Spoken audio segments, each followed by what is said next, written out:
Itu adalah kenapa emangnya harus dilarang riba itu? Kalau misalkan saya Secara konsepnya adalah kalau akad pinjam meminjam itu di dalam Islam itu akad untuk tolong menolong. Ya. Halo, selamat datang di The Capital Talk. Podcast ini bicara mengenai beragam ide.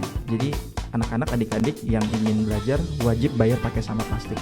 Beragam individu. Dan mungkin kesempatan itu adalah gue punya banyak duit, kayaknya gue gak mau jadi entrepreneur sih. Nah, itu kenapa? Itu kenapa? Dan beragam situasi.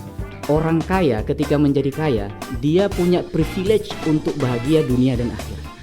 Podcast ini mencoba meramu pengetahuan menjadi sebuah actionable knowledge. Please take a seat and do enjoy the show.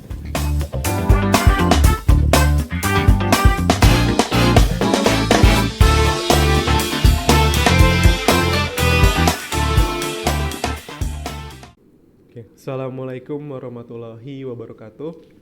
Alhamdulillah hari ini kita kedatangan tamu di podcast Yarsi dari Unit Pengelola Zakat dan Dana Kebajikan atau PZTK Bank Permata Syariah. Nah, selama ini mungkin dari kita itu banyak yang masih ragu atau masih mungkin tidak yakin ya dengan apa sih yang dimaksud dengan ekonomi dan keuangan Islam atau syariah gitu. Nah, hari ini sebetulnya kita akan mencoba diskusi terkait keuangan dan ekonomi syariah itu di podcast ini. Dan semoga dengan adanya diskusi hari ini kita semua jadi lebih tidak gagal paham seperti itu ya. Oke, terima kasih banyak Ustadz Habibullah sudah hadir hari ini ke Universitas Yarsi. Terima kasih. Jadi mungkin sebelum kita ngobrol-ngobrol tentang keuangan syariah Ustadz, mungkin saya dan audiens tentunya pengen tahu lebih dekat nih latar belakang Ustadz dari masa kecil, pendidikannya, dan mungkin sampai dengan kerja atau karir profesional ya seperti itu, Ustadz. Okay. Baik, terima kasih. Alhamdulillahirrahmanirrahim. Ini suatu kehormatan ya bagi kami juga diundang di sini di Universitas Yarsi untuk sharing dengan teman-teman semuanya.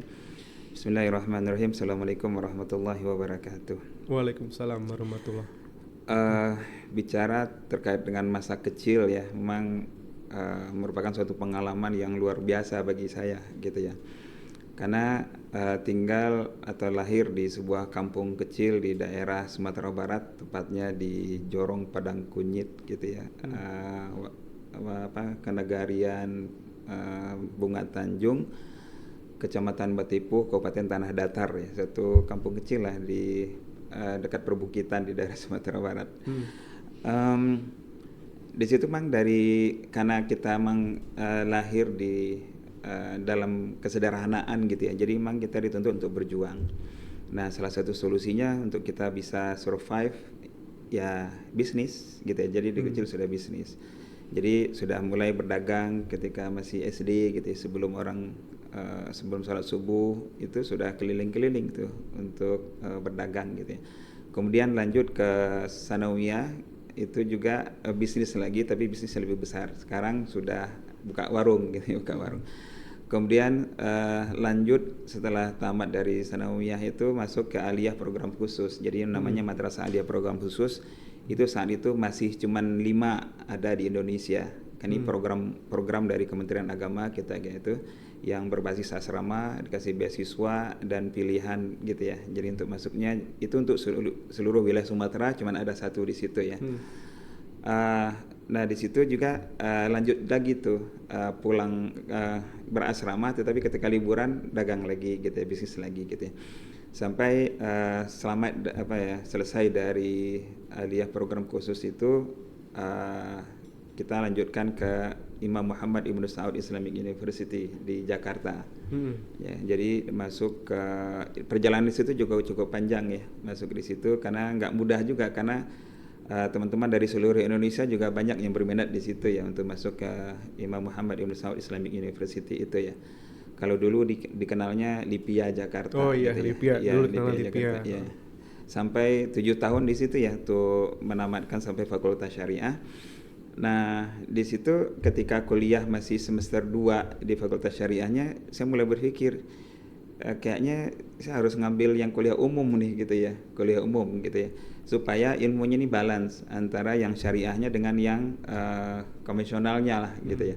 akhirnya ngambil kuliah lagi, sorenya ngambil di Sekolah Tinggi Ilmu Ekonomi gitu ya.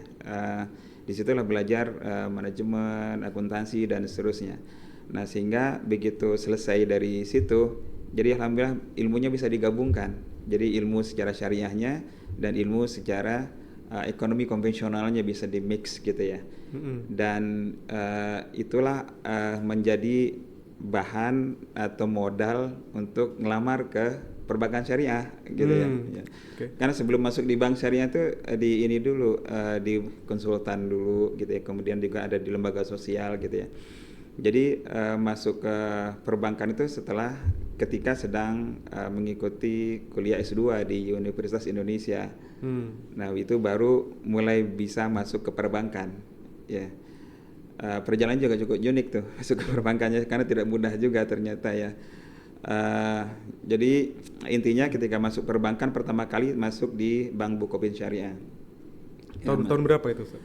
Itu sekitar tahun 2004-2005 ya awal ya 2004-2005. Nah itulah pertama kali masuk perbankan syariah. Alhamdulillah langsung di perbankan syariah di unit usaha syariah ketika itu. Nah setelah dari Bukopin Syariah sekitar 5 tahun ya, 5 tahun terus pindah ke BRI Syariah. Kemudian dari BRI Syariah pindah ke Bank BJB Syariah gitu ya. Kemudian dari Bank BJB Syariah pindah lagi ke Maybank Syariah Indonesia yang sekarang jadi Bank Aladin gitu ya. Kemudian setelah dari Maybank Syariah Indonesia pindah lagi ke unit usaha syariahnya PT Bank Maybank Indonesia, UUS-nya unit usaha syariahnya. Dan alhamdulillah sekarang di Bank Permata Syariah. Berarti kalau dihitung-hitung tuh udah berapa tahun tuh Ustaz di perbankan syariah? Di perbankan syariah mungkin sekitar 18 tahunan kan ya. 18 tahunan. Iya. Kalau nggak salah 2004 itu berarti belum lama ya Bank Syariah itu ada sebetulnya. Jadi masih di awal-awal ya, pas awal-awal. Iya. Oke. Nah, ini menarik nih Ustaz karena kemarin tadi kan kita udah sempat diskusi dengan Kang Awal terkait ekonomi syariah serta hakikat harta gitu ya. Nah yang sering banget itu dibahas itu sekarang adalah riba gitu. Bahkan sampai ada komunitasnya, komunitas anti riba gitu ya. Oh iya betul. Nah cuman kan banyak perdebatan di masyarakat itu sebetulnya satu, riba itu ternyata kalau dikit nggak apa-apa. Nah terus riba itu sebetulnya juga mungkin masih banyak yang bingung sebetulnya yang dimaksud dengan riba itu apakah itu sama dengan bunga atau sebetulnya lebih luas lagi gitu ya. Nah kita pengen tahu nih Ustadz, itu jadi riba itu sebetulnya apa sih? Dan itu kenapa diperingatkan berkali-kali dalam Al-Quran gitu? Iya, ini pertanyaan menarik nih yang sering kalau kita ke masyarakat sering ditanyakan gitu ya. Riba itu memang kalau seandainya secara bahasa memang artinya kan ziyadah, nambah gitu ya, setiap tambahan. Tetapi arti tambahan itu adalah setiap tambahan yang memang secara syariah itu dilarang tambahannya gitu ya. Nah kalau kita coba bagi untuk lebih mudah memudahkan untuk penjelasannya, riba itu bisa muncul di dua jenis lah ya, walaupun nanti ada beberapa pembagiannya. Jadi pertama munculnya ketika riba qard, ketika terjadi pinjam meminjam, ya transaksi pinjam meminjam. Jadi disebutnya adalah riba qard, tapi padanan lainnya bisa namanya riba jahiliyah, riba nasi'ah kayak gitu ya. Tapi kita kelompokkan dalam riba qard aja. Itu ketika pinjam meminjam. Ya, transaksi terjadi karena transaksi pinjam meminjam. Gitu ya. Dalam transaksi pinjam meminjam itu gampangnya kan ketika saya perlu uang 100 juta misalnya, saya datang ke Mas Randy, kemudian Mas Randy saya pinjam 100 juta ya. Dalam waktu 1 bulan nanti saya kembalikan 100 juta plus misalnya 5 juta rupiah. Nah plus yang 5 juta rupiah itu adalah riba karena transaksi kita itu tadi pinjam meminjam ya, pinjam meminjam. Jadi saya pinjam uang 100, saya kembalikan 105. Nah kelebihannya itu adalah 5 itu adalah yang disebut dengan riba, itu yang disebut dengan tambahan tadi gitu ya. Dan ini banyak kejadian di zaman jahiliyah dulu, zaman para nabi gitu ya, itu juga sudah banyak gitu ya. Modelnya berbeda, ada yang tadi seperti pinjam meminjam, ada yang modelnya juga namanya riba jahiliyah gitu ya. Nah riba jahiliyah tuh konsepnya mirip-mirip seperti kartu kredit sekarang. Kalau Mas Randy-nya bayarnya tepat waktu sesuai dengan perjanjian, nggak ada tambahan. Tetapi begitu lebih dari waktunya, misalnya janji sebulan, ternyata lewat sebulan, nah itu mulai itu ada tambahan yang harus diinikan. Atau misalnya riba nasi'ah dulu ya. Nah, riba nasiah itu karena memang karena waktu ya, karena waktu mirip-mirip riba jahiliyah. Jadi karena adanya tambahan waktu itu harus ada tambahan gitu ya. Jadi itu kita masuknya sih ke riba qard. Nah, ada satu lagi riba itu munculnya karena transaksi jual beli malah. Jadi yang ini karena jual beli, kalau yang riba yang kedua ini. Iya, riba kedua ini jual beli. Kalau tadi karena pinjam meminjam, sekarang karena transaksi jual beli malah ya. Atau riba al-buyu' kita sebutnya. Nah, riba al-buyu' ini atau riba yang muncul karena transaksi jual beli ini itu enggak semua barang sih yang masuk ke dalam transaksi masuknya riba barang-barang ribawi lah kita sebutnya gitu ya. Nah, di dalam hadis itu kan juga dijelaskan barang-barang ribawi itu ya, di antaranya ada emas, ada perak, gandum gitu ya, kurma gitu ya, buah-buahan termasuk garam gitu ya, al-milh. Nah, kalau yang dalam jual beli ini kok bisa gitu ya? Kok bisa riba muncul dalam transaksi jual beli gitu ya? Nah, munculnya itu lebih kepada ketika yang kita transaksikan itu barang sejenis dan masuk barang-barang ribawi ini. Contoh, barang ribawi kan tadi disebutkan salah satunya emas ya. Ada perak. Nah, kalau sekarang itu padanan emas dan perak itu mungkin kita bisa konversi menjadi mata uang lah gitu ya, atau alat tukar gitu ya. Nah, kita ambil contoh dulu misalnya emas ya. Ketika emas ditukar dengan emas, itu ada potensi riba di situ. Potensi ribanya bisa dihilangkan kalau memenuhi 3 syarat. Nah, jadi kalau seandainya pertama ya, ada 3 syarat. Syarat pertama adalah sawaan bisawain, mislan bimislin, yadan biyadin itu biasanya. Kalau kita artikan sama kualitas. Jadi kalau dipertukarkan nih emas dengan emas, berarti persyaratannya harus terpenuhi. Yang pertama adalah harus sama kualitasnya. Kalau dalam emas kualitas itu mungkin kita convert menjadi karatase ya. Berarti harus sama-sama karatnya. Kalau 24 karat sama-sama 24 karat ya. Kemudian yang kedua adalah tadi kualitas ya. Kemudian kuantitas dalam bentuk berat. Nah, kalau kita emas kan biasanya dalam bentuknya gram ya, gramasi. Jadi kalau 1 gram ditukar dengan yang 1 gram juga emas yang lain. Nah, yang ketiga itu adalah waktunya. Waktu penyerahan satu barang yang satu dengan barang yang satunya lagi itu harus sama. Jadi waktu yang bersamaan gitu ya. Jadi artinya ketika kita ingin menukarkan emas dengan emasnya satu lagi, maka syarat 3 ini harus terpenuhi. Berarti kalau kita menukarkan misalnya bentuknya sih bisa beda. Misalnya bentuk yang satu dalam bentuk perhiasan, bentuk yang satunya lagi dalam bentuk misalnya logam mulia gitu ya. Nah, kalau itu dipertukarkan berarti karatasenya harus sama tuh. Jadi logam mulianya 24 karat, perhiasannya juga harus 24 karat. Kalau logam mulianya beratnya misalnya 10 gram, berarti perhiasannya juga harus beratnya 10 gram. Kemudian diserahkan pada saat itu juga. Jadi saya terima logam mulianya, saya serahkan perhiasannya gitu. Nah, kalau 3 syarat itu terpenuhi berarti nggak ada riba. Nah, itu mungkin ini juga Ustaz yang mungkin jadi pertanyaan ya. Kan tadi ada riba dari pinjam meminjam, dari jual beli. Tapi pertanyaan banyak orang itu adalah kenapa emangnya harus dilarang riba itu? Kalau misalkan saya pinjamin duit ke Ustadz misalkan 100 juta buat Ustadz ngapain gitu ya, saya minta balik, kan ya udah, kan itu kan anggapannya adalah imbalan atas bantuan saya gitu. Saya udah bantuin Ustadz 100 juta, masa nggak ada tambahan dikit sih buat saya gitu loh. Itu emang kenapa sih harus dilarang gitu? Oh iya, yang melarang itu Allah ya. Allah Subhanahu Wa Taala dan beberapa hadis dari Rasulullah SAW itu larangan. Memang mungkin karena pertanyaan itu makanya ketika pengharaman riba itu nggak sekaligus. Jadi ketika ayat Al-Quran turun itu riba itu salah satunya yang pengharamannya itu bertahap tuh, sampai 4 tahap malah gitu ya. Yang pertama disebutkan riba itu yang anggapan kita tadi ya, riba itu kan bagus tuh, saya bisa nambah duitnya, nambah kaya gitu ya dengan riba. Tapi Al-Quran mengatakan enggak. Itu malah menurut Allah itu bukan begitu, bertambahnya harta itu dengan bukan cara itu. Bahkan disebutkan dengan zakat malah itu yang akan bertambah malah gitu ya. Nah itu pas tahap pertama tuh. Jadi Allah Subhanahu Wa Taala mencoba untuk mengcounter pemikiran-pemikiran yang mengatakan bahwasanya ketika saya melakukan transaksi ribawi, saya pinjamin 100, saya dapat 105, maka 5 itu keuntungan ya bagi saya. Kata Allah itu enggak. Gitu ya. Allah membantah itu ya.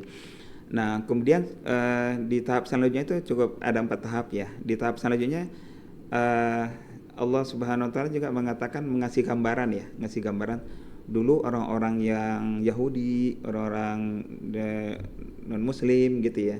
Dulu juga mereka mempraktekkan riba seperti itu.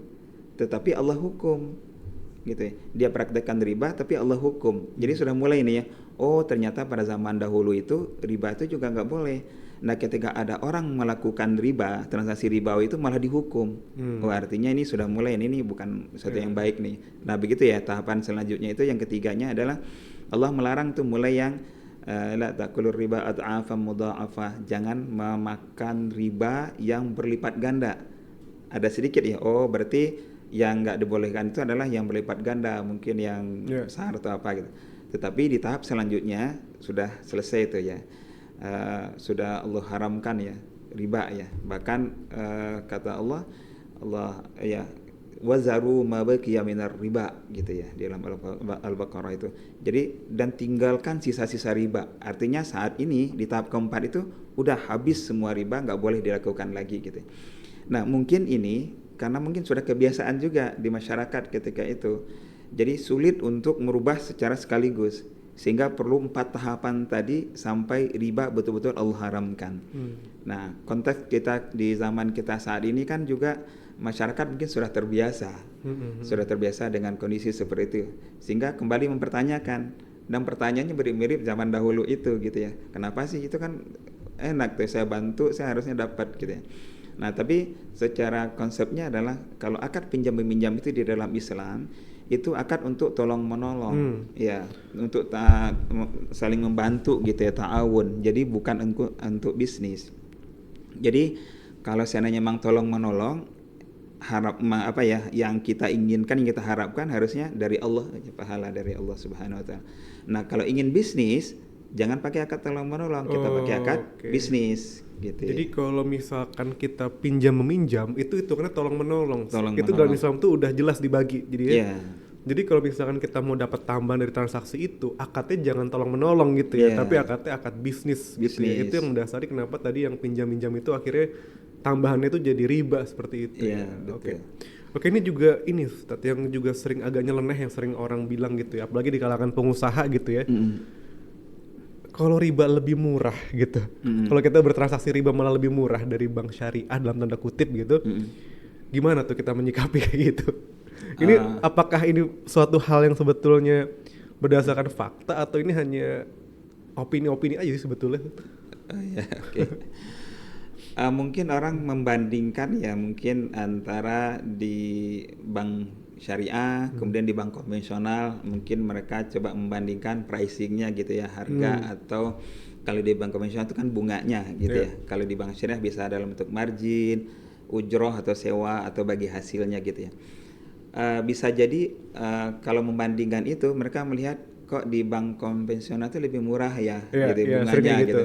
Kok di bank syariah kok agak lebih mahal gitu. Apa itu nggak zolim gitu? Nggak zolim ya. Baik. Ini terlepas dulu dari perbankan, nanti kita lihat analisanya. Karena kalau di perbankan itu kan penentuan pricing kita kan pasti sudah melewati beberapa tahapan dan ada parameter, ada komponen-komponen yang untuk sehingga pricing itu terbentuk gitu, harga itu terbentuk.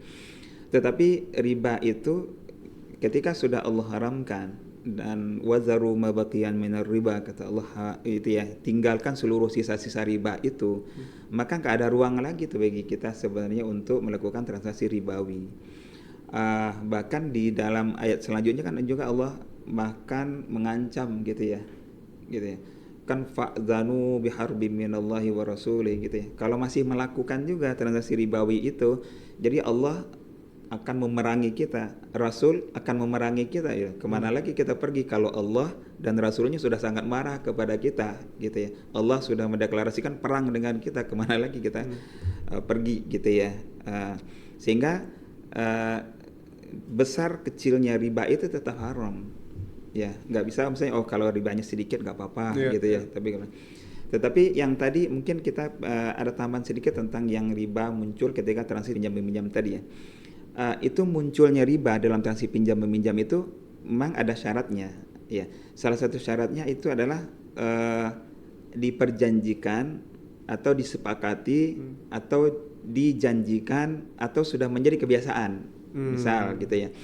Jadi kalau ketika saya tadi meminjam kepada Mas Randy 100 juta, kemudian kita deal nih, kita sepakati, pokoknya nanti dikembalikan 105 ya. Nah 5 itu artinya diperjanjikan oleh kita berdua dan itu masuk haram, riba ya. Atau misalnya Mas Randy tidak minta, tapi saya menjanjikan, Mas Randy saya pinjam ya 100 juta, nanti saya kembalikan 100 plus 5. Nah itu saya janjikan ke Mas Randy, itu juga sama. Atau yang ketiga itu menjadi suatu kebiasaan. Pokoknya ketika transaksi pinjam-meminjam dengan Mas Randy itu ya harus dilebihin gitu ya. Nah itu sudah menjadi kebiasaan. Nah itu juga sama dengan masuk riba. Nah tapi bagaimana kalau seandainya nggak pernah diperjanjikan, nggak dijanjikan dan bukan suatu kebiasaan. Misal saya minjam 100 juta ke Mas Randy selama untuk satu bulan nanti saya kembaliin gitu ya. Kemudian saya dapat rezeki misalnya lagi panen nih di kebun gitu ya, panen durian gitu ya. Kemudian ya 100 jutanya saya kembaliin ke Mas Randy. Kemudian saya bawa durian misalnya sekitar 10 kilo gitu ya, 10 kilo gitu ya. Terima kasih kepada Mas Randy. Atau misalnya saya beli juga oleh-oleh yang lain sebagai ungkapan terima kasih ke Mas Randy, itu nggak apa-apa. Jadi selama nggak diperjanjikan itu nggak ada masalah sebetulnya. Iya. Jadi bahkan Rasulullah SAW di dalam beberapa riwayat itu kan menyebut seperti itu ya. Jadi Rasulullah ketika mengembalikan pinjaman itu beliau mengatakan dilebihin sebaik-baik sebaik kalian ketika mengembalikan pinjaman adalah dengan mengembalikan yang lebih. Tetapi memang nggak boleh diperjanjikan, tidak boleh dijanjikan dan tidak boleh menjadi satu kebiasaan. Nah itu intinya. Tapi kalau nggak ada diperjanjikan dan seterusnya itu saya lebihin itu nggak apa-apa. Itu sebagai hadiah mungkin ya, sebagai ucapan terima kasih. Jadi kalau sampai ada yang bilang riba lebih murah dikit dibanding itu, sebetulnya ya haram gitu. Kalau maksudnya riba itu mau kecil mau besar pun jadi udah nggak jadi pertimbangan lagi, emang udah haram secara inti substansinya gitu ya. Oke, mungkin ini menarik banget ya soal riba ini. Jadi kita coba lanjut lagi Ustadz ke segmen berikutnya.